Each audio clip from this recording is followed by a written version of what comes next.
एखन अपने सब सुन रहल छी सहरसा सॉन्ग एमएस म्यूजिक के प्रस्तुति सिंगर खुशी यादव के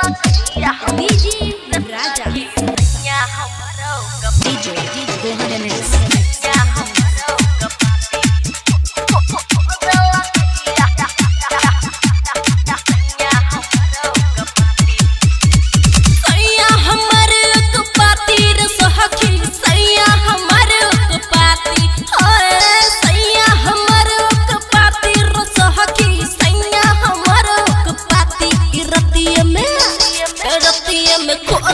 माटी रसखी सैया हमारो कपाती तरतिए में खोद लगैया माटी रसखी सैया हमारो कपाती सैया हमारो कपाती रसखी सैया हमारो कपाती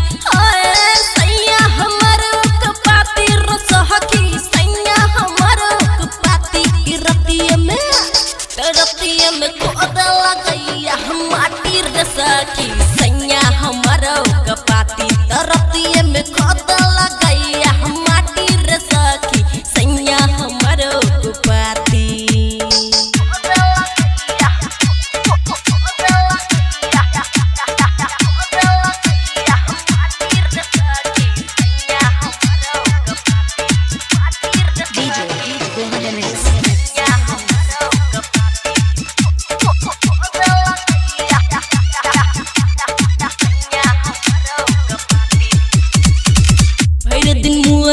घूमत रहैया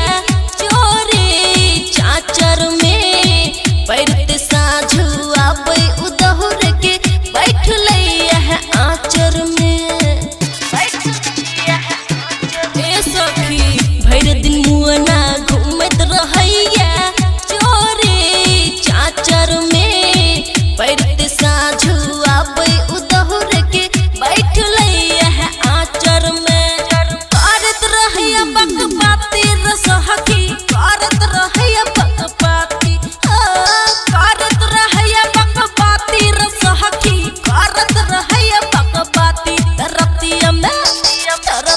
में खोद लगैया माटी रसखी सैया हमारा उकपाती तरतिया में खोद लगैया माटी रसखी सैया हमारा उकपाती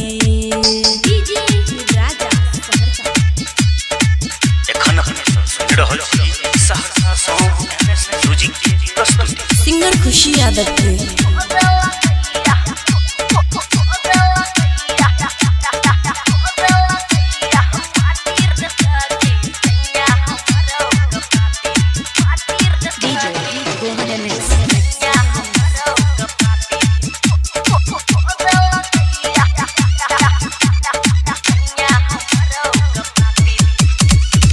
माने नी बतिया सैया उकटिया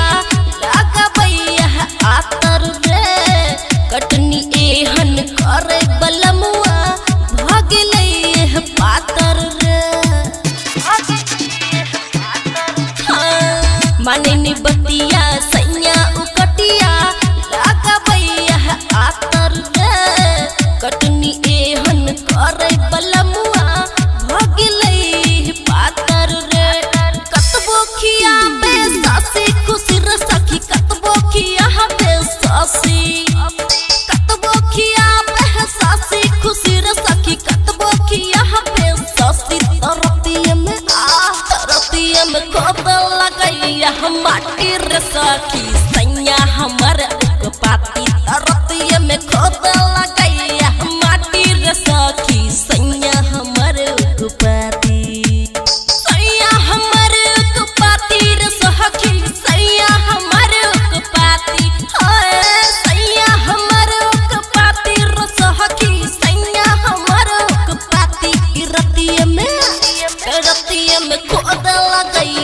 माटी रसखी सैया हमारो कपाती तरतिए में खोद लगैया माटी रसखी सैया हमारो कपाती